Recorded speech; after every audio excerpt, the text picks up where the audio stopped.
What's up, world? It's your boy, the Bearded Brother,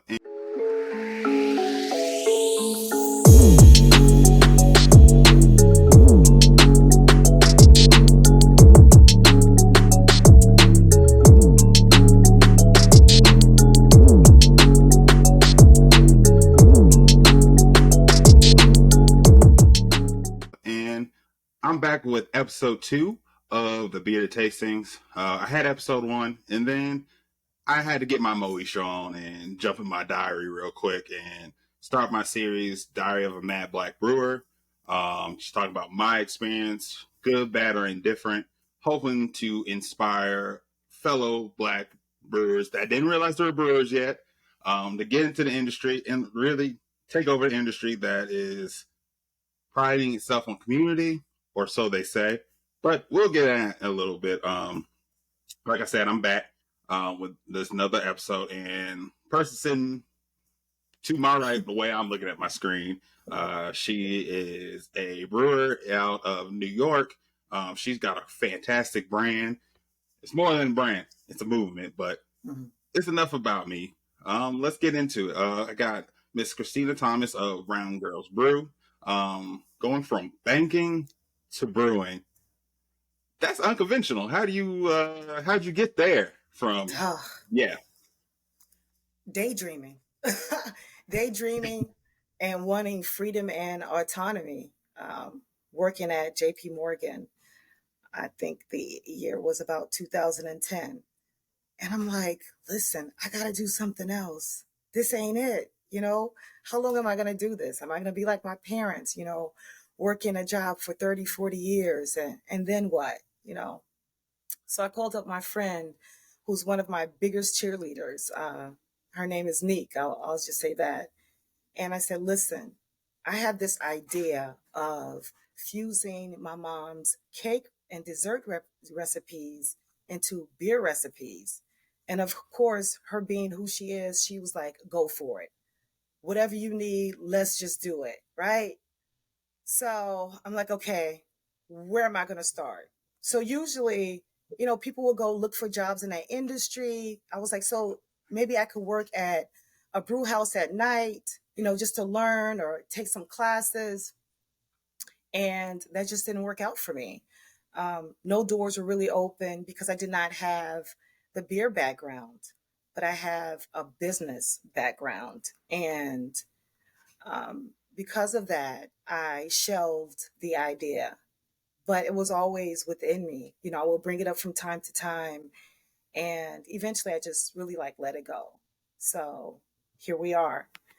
And within the past 2 to 3 years, I just started putting my recipes into like little beer contests just so I can still touch that industry, right?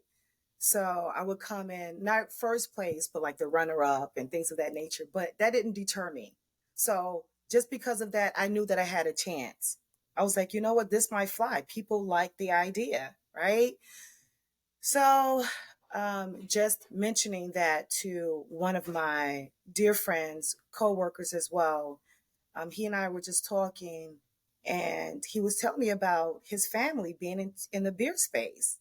So I said, well, you know that I'm interested in beer. Like I've placed my recipes into these contests and this is what happened. And I showed him the email. So he said, well, let me introduce you to my guys, right? His guys are Right. with ADAP Beer Project. We have Bert, Julius, and Alex, and they've been so gracious to us. They were able to actually touch our first pilot batch. And that goes along with our intentionality because there are three Black guys. So that was a great experience for us, and we support them wholeheartedly. Going from there to my operations manager, um, going to attending Clark University with Harlem Hops, and being on their tap. And we all know they're the first Black owned tap room in New York City. So that was a great thing. So the love and support from them as well, Stacy, Kim, Kevin, is just so great. And here we are. So now we're in 16 locations so far. And the next thing is, the moon. So here we are. That's awesome. And I know you said you started this back in 2010. And so the brewery scene looks way different Mhm. then to now. And just kind of just talk about that, like transitioning and moving within the industry in that 13-year period. I only really been in professionally trying to do this beer thing a couple years. I already can see it's like night and day from 2020 to Mhm. 2023. So I can only imagine what it is from 2010 to like till now. Right. So I was introduced to craft beer in Arizona. So I lived in Arizona for about 12 years, and some of my friends introduced me to the craft beer world. And I never looked back since. So I've always had an interest in it. And especially with my parents being social people, having like little gatherings at their home, drinking beer, wine, or whatever, beer was always interesting to me. So, as I mentioned before, I was not able to enter the space at the time that I wanted to. But like my friend said, she said, Christina, that time wasn't for you. Now is your time, you know?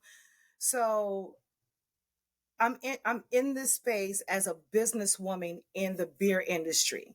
We are totally grassroots, right? So in order for us to teach it to someone else, we need to know what it is in and out, whether we're developing recipes, whether we're the brewmasters, right? Whether we're making tap handles, whatever we're doing, we need to know before we could teach it to others. And that's my location right now in the beer space, is having this beer brand. Brown Girls Brew. Right. And I love how you kind of like carry that into Brown Girls Brew. Especially just like with your mission, you want to help with the advancement of people that are just at a disadvantage. And just like creating outside of creating this beer and brewing a really good beer, which we'll get ready to crack open here in a minute. Right. Can't be on a beer podcast and not sip on some. So, as a matter of fact, I'm gonna open this up. So this is her Brown So Girls dope. Brew. And that's It's this. actually the lemon pound cake lager. So that's our Oh, newest really? one. Yes. And it's a 4.6 Okay. ABV. It's totally great. It's a palate ABV again? cleanser. 4.6 on that one. Okay. 4.8% actually on the lemon Lemon pound cake pound lager. cake. Ooh. Yeah. Lemon pound cake lager. Yeah. I am Yeah. excited about this. Listen, I And am too. so Hmm. And lemon pound cake was a staple in our home. So it was always on the table. I Hmm. think in the most black homes, it's Oh a yeah. lemon pound Oh cake. yeah. You got somebody in your family, Oh auntie, yeah. your granny. Yep. Mine was my godmother. Shout out Okay. to Aunt Jewel. She makes pound cake, and if you fry her pound cake in like a cast iron skillet, specifically a cast iron skillet, Oh wow.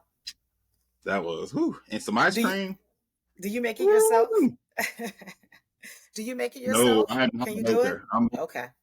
no, Yeah. and I know I can't get it up to her snuff. So why even disappoint myself? Like. Right. I feel the same way. I feel the same way. That's why I'm not a baker either. But you put your foot in this. This is good. Thank you.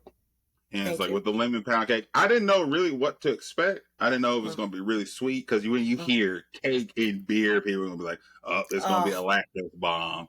It's right. going to be a milk sugar bomb. It's going to Right. be chocolate, chocolate, chocolate, chocolate, a little bit of Right. fruit, chocolate, chocolate, and just like this like overwhelming beer. And you're just like, am I drinking beer or just like a smoothie at this point? Right. So, but with this one, we'll get into the brew process in a second. This one has a slight lemon flavoring to it, but Mm-hmm. it's not overwhelming, and it's through the whole experience from the first sip Mm-hmm. to the end. It's a good mouthfeel. It's nice. It's pretty creamy. Like It's especially with nice. the lager, so Mm-hmm. it's smooth. Like you could definitely drink this any time of the day. Yep. I would do it at the pool. Like this would be I'm perfect happy. at the pool, at the cookout. At the Bring this up. beach. Yes. Yep. So kind of talking about with your grandma or your mother used to My bake. mother. My mother. Mother used to bake. So bring in those different desserts. Do you think that will be kind of a helper to bring black beer drinkers into the space if we make a state like we bring our staples in like we always do with food and culinary into the beer space. Yes, I think so. It will bring in more Black people because when it tells a story, and we love a good story. You know, we live on oral stories that are passed down from generation to generation. So that's the first thing. And then the second thing is that we just want to make really good beer. That's why we are taking our time with each flavor, each style profile. We just want the beer to be really great. We want people to enjoy it. We want it to be lifelong and a household name. Oh, this you're on to something with this. Can I talk about this brew process? How did you get that lemon flavor in there? Did you use lemon juice, fresh lemons, or is that a family secret?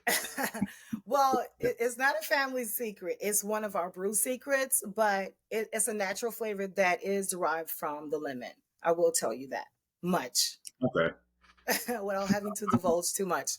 I'm glad you said that. I'm a very big fan when you use more authentic, like fruit when you fruit have a fruity Mm, beer. It's like concentrate, mm, and that's another thing with this one. Like it doesn't have like that plastic medicine-y kind of mm. like flavor to it. This Right. does taste rich. Hmm. It tastes good. It feels like it's pulled right from the lemon. And like I said, this is good, clean, crisp. And yeah, I could drink this all day. So you Thank did you. your thing with this. Thank you. Um, and you brought this.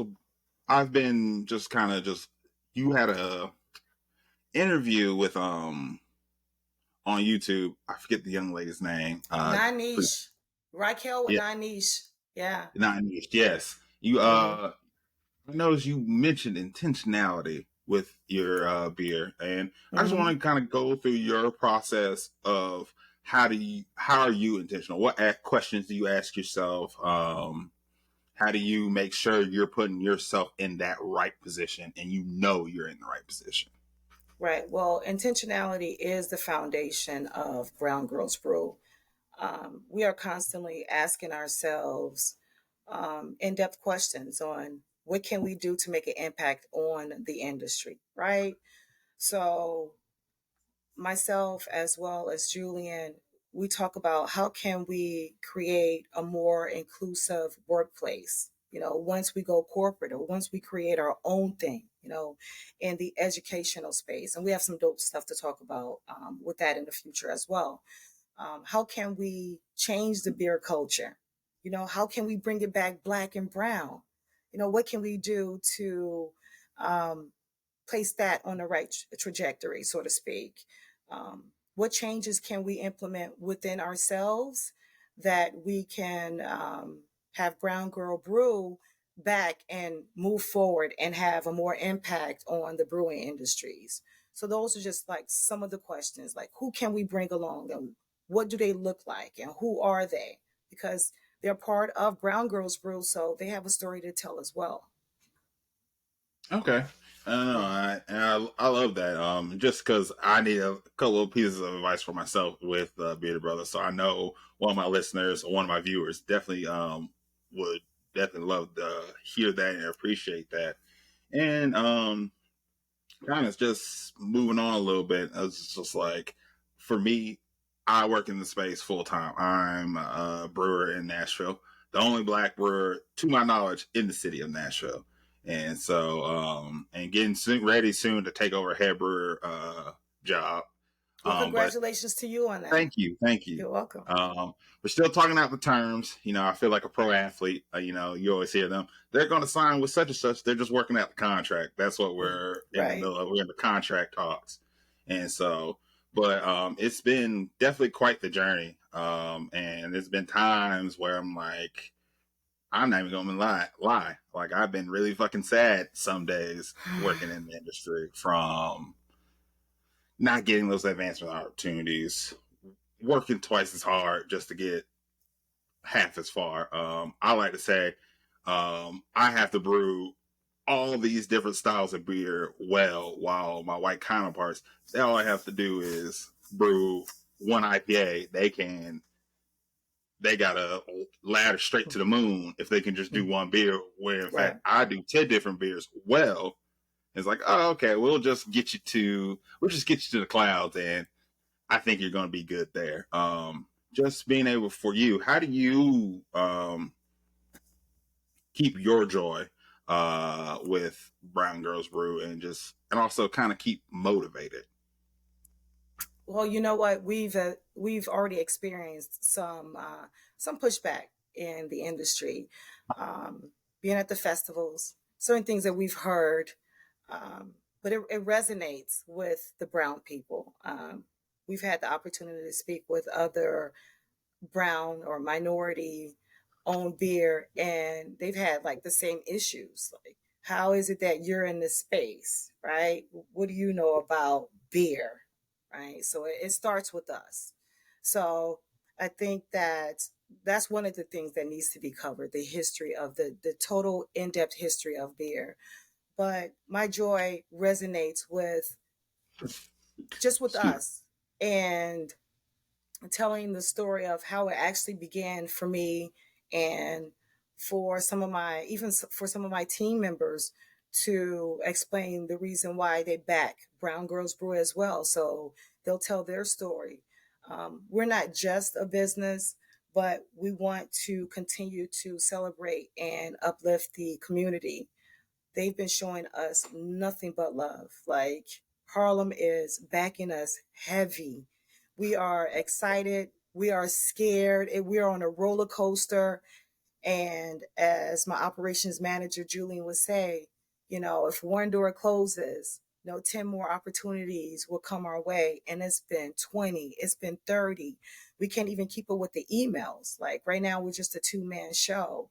Um, but we want to keep consistency with the flavors, the style of beer, our representation, us continue to push forward, the hope of more inclusivity, and just to have a joyful experience telling your story or your beer story, while you're in the space in whatever capacity that is in.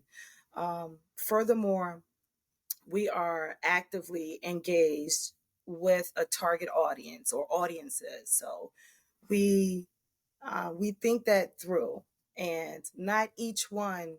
Everyone is from a different industry.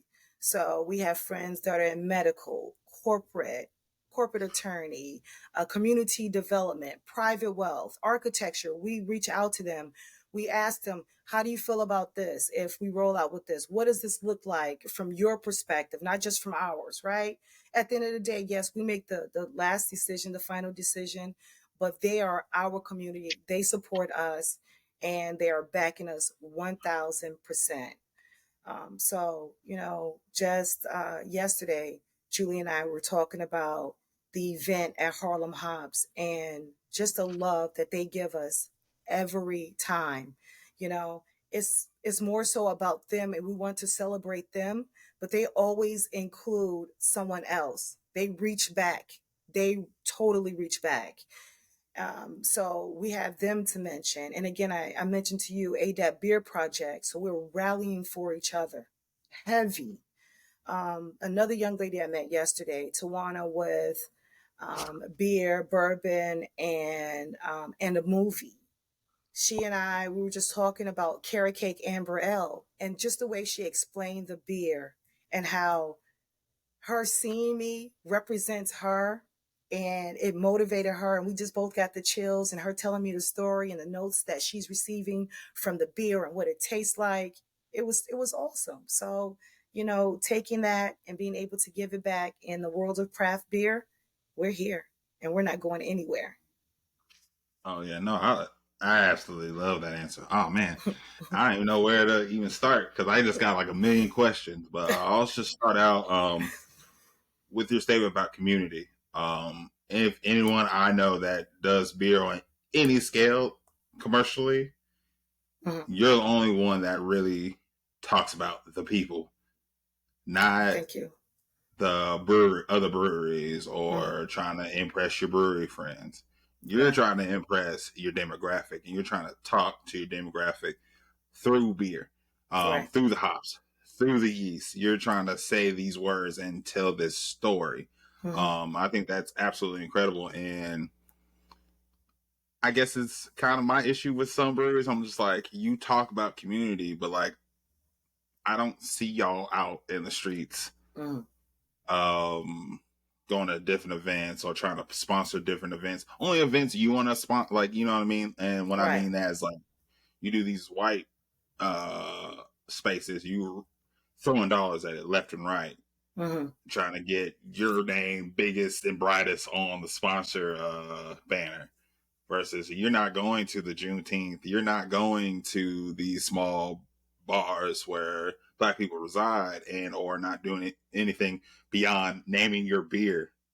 Mm-hmm. Some black people can recognize, like, here Mm-hmm. there's a brewery that had that song Pushing P Mm-hmm. by Oh yeah. Gunna. Someone made a sour putting that. I'm Yeah. like, and not a single black person works there. I've never seen them do the African Street Festival, no Mm-hmm. Juneteenth event. I Mm-hmm.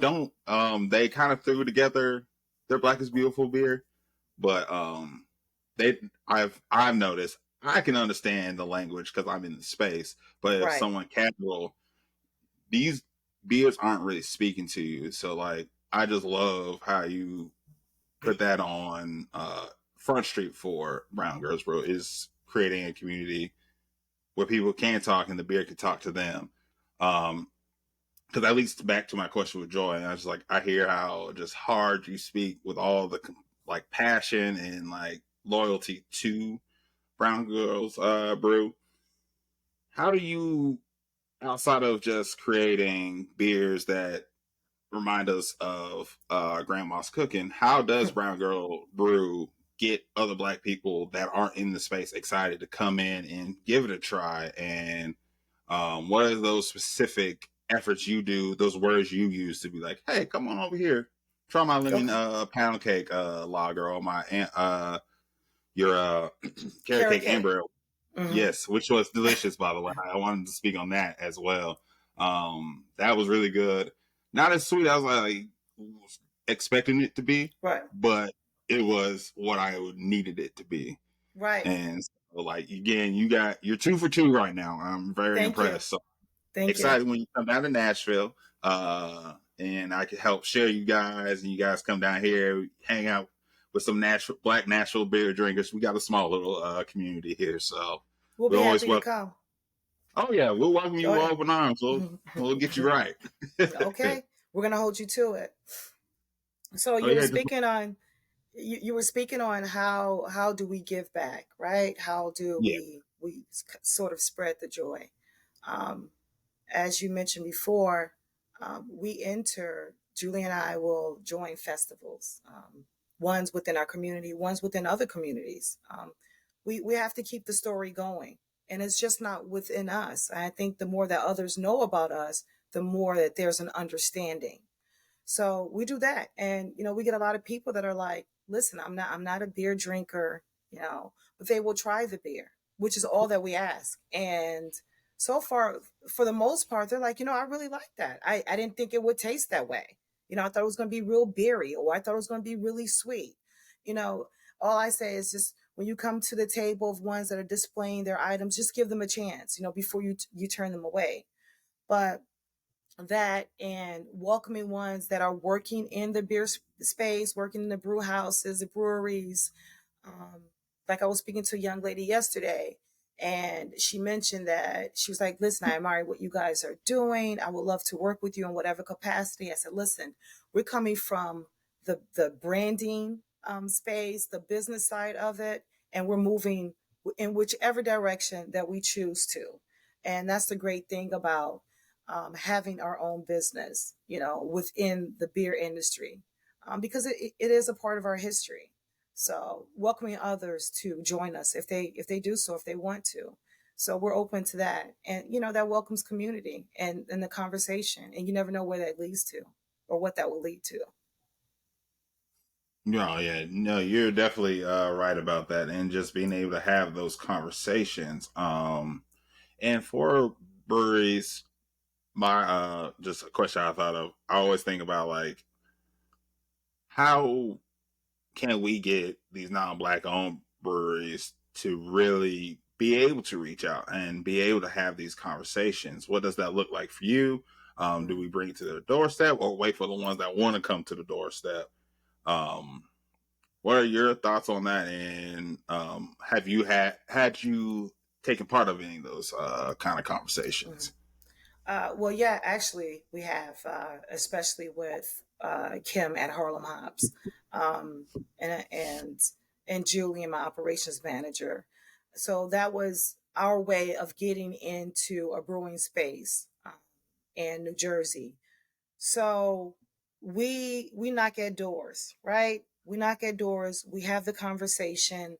We tell them who we are, what we're trying to do, and how we are trying to give back to ones within our community. So you have to reach out. You have to come up with something and not be afraid.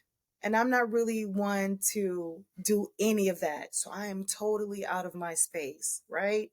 But I believe in us, right? We want to unify, but we need people that are pretty much like, how can we reach that person? Who can I talk to get to the next person? And that's what we do. We have a conversation. And the ones that you don't think that would ever help you are the ones that will reach out to you. Our DMs are flooded with people that look like us and don't look like us. And we are forever proud of that, right? We are happy about that, so that's those are some of the things that we try to do here. Right, and just being able to bring the conversation to the forefront, being showing that initiative. Sometimes it can look like you're doing too much, especially when they look like me and you, Christina, in the Okay. space. Um, and it doesn't necessarily mean they might view it as we're not in our place or we're not doing the deed of being the good black person, the Hmm. mark off our diversity checkbox. Okay. And being so I was like, I've been through that enough times, so I know how to have those conversations to prevent that. But being like being someone that brings things to the forefront, like how do you deal with like trying to fight that like good black person in a predominantly white space role? And more in terms of like how you're expected to act. Like how do you kind of fight that stigma? um I think you've kind of seen me in a social media space and just us corresponding with each other. I'm not a good black. I'm a bad girl in brewing right now, right? My operations manager told me not to say that, but I had to say that. We are doing things that are not normal and totally against the grain. So if you tell us that we need to go left and for this reasons, you have to be able to give us the reasons why we can't do it that way. And we're still going to do it that way because it may not have worked for you, but it has worked for us, right?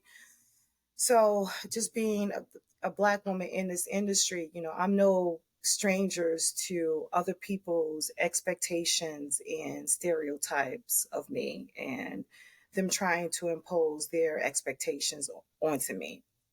However, um, I firmly believe that we are unapologetically bold here, so we have the ambition and the determination to break down any barriers so far, and we've been quite successful with that. We refuse to take no's for an answer, without knowing, again, the reasons why it's a no. And so far, our expectations and our authenticity has been shown to be successful so far. So, you know, that's been our saving grace, is that we pretty much do what we want to do. And then Love it. we'll go back to the drawing board if we need to. Gotcha, gotcha. No, I definitely love that, and it's just definitely a chip on the shoulder you need to have to really be in this space and gain the success you want to see in this space. Not only for you, but for the Christinas, for the Harlem Hops, for Mhm. the Barrel and Flow festivals and Right, Console Brewing. Shouts out to them. I'm from Atlanta, so I got to shout them right. out. And just, or even just the black employees at breweries that aren't owners or anything like that, shout out to you guys. You guys are creating a path. We're creating a path for Right. everybody in space. And so I just personally I hate the phrase "of good black" because it's like, what does that even mean? Yeah, Yeah. yeah, but it's That's another day. That's another yeah, day. Yeah. yes. So, but it's always a hot topic. It always gets Hmm. people talking, gets people Right. kind of engaged. And I kind of just noticed how dialogues were with like the Black is Beautiful campaign. Hmm. Um, we had that big reckoning. Then we turned around and had the Brave Noise campaign, advocating for women in the space. I have my opinions about it, but do you feel like the Brave Noise campaign? I don't know if you're familiar or not. I am a little bit. I Okay, am. Yes. So yeah. we are. So So although they're different, they share some of the same passions, right? Um, like with the Brave Noise campaign and the Black and Beautiful initiative by the Weather Souls Brewing, they're both powerful movements in itself, right? And within the beer industry, and they aim to bring awareness and change. So I respect them for that. So with Brave Noise, I know that they're advocating for a safe space and more inclusivity within the brewing environment. So that's a great thing within itself. And as far as the Bold and Beautiful initiative with Weather Souls, they're bringing awareness to social injustices, right? And police brutality. And, they're raising funds for these movements in order to continue to move these initiatives forward, so to speak. So I think just with that in itself, in essence, both campaigns should be credited just for these, just for what they're doing. Whether you deem it to be large or small, or the next person the same thing, they should just be noticed for that. no, yeah, I definitely no, I definitely love that. And with the Brave Noise, I love the movement as well. I was at Jackalope when we made the beer for them, and I was Okay. like, I was a tiny bit disappointed just because I heard the parameters. I don't know if they're correct. So Hmm. feel free, y'all, to correct me if I'm wrong. I want to be wrong with this, but it was like very like a short window of time to make it, and they weren't going to do it beyond a certain time, which I think was kind of just unfair to tell your story or any woman's story in the industry versus like Hmm. the Black is Beautiful was kind of rolling and you just kind of jumped in. You kind of got in when you fit in. You know what I mean? Um, so I was a little sad to see that because I think it's just like being able to tell these stories of people that aren't what the brewery industry kind of just portrays, which is white bearded men for the most part. Right. Um, and it's like everybody deserves to have that story told. So I was a little disappointed and sad. And I was happy to see the campaign Right. out there, but I was like, man, this could be so impactful if it just kind of just ran like Black's Beautiful campaign, and things like that. And but shouts out to everyone that made that campaign even possible. But usually how I wrap up my shows, Hmm. I like to do a cheers Okay. segment where I give out my appreciation, my love to the guests I'm speaking with in case they never. I'm sure you'll keep hearing it, but just in case you never do, just let you know that the Bearded Brother will always supports you, loves your brand, loves your movement of Thank Brown you. Girls Brew and being able to create advancement opportunities and give a realistic opportunity to people that look like me, look like you, and be able to enjoy this industry the way we enjoy it and be able to bring people along and actually having a resource, having a foundation for Right. people to reach out to and learn and understand. I definitely appreciate you for that. of course, I appreciate you making delicious beer because that's so important. But yeah, doing all that stuff and being like just like this beacon of leadership, and I don't want to say hope, for lack of a better term, hope and just like integrity in the space. Being able to be a talk to our community, be a part of our community, be our community. And so I just want to say thank you to that, and of course, always raise a glass to you. Thank you so much.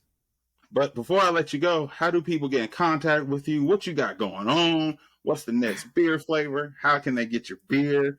And anything else you want to share with us? So, Sure. I do want to circle back to something that you mentioned earlier.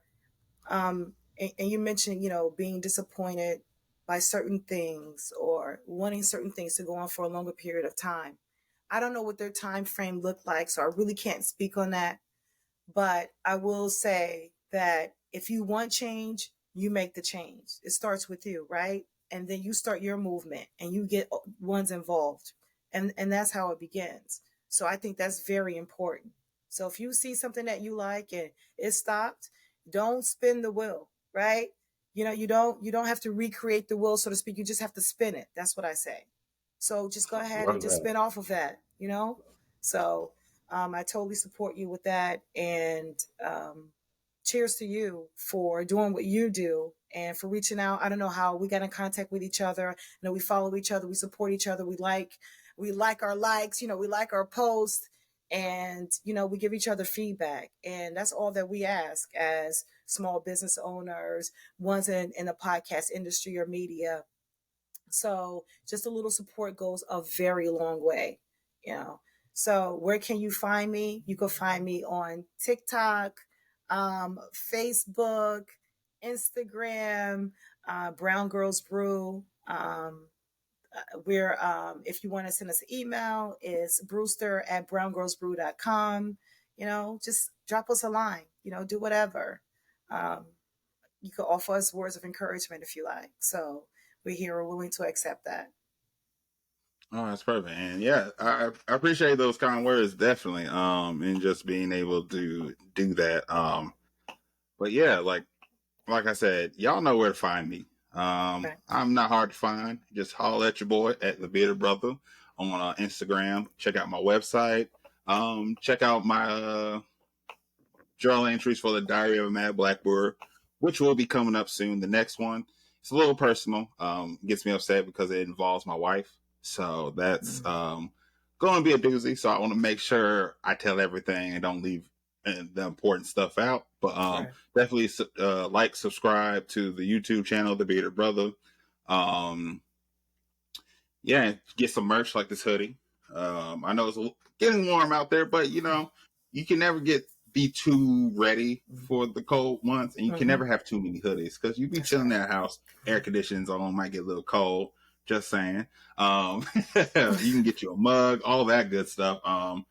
Yeah, and breweries, if you guys want to collab or anything like that, I got my rate sheet on my website, all that good stuff.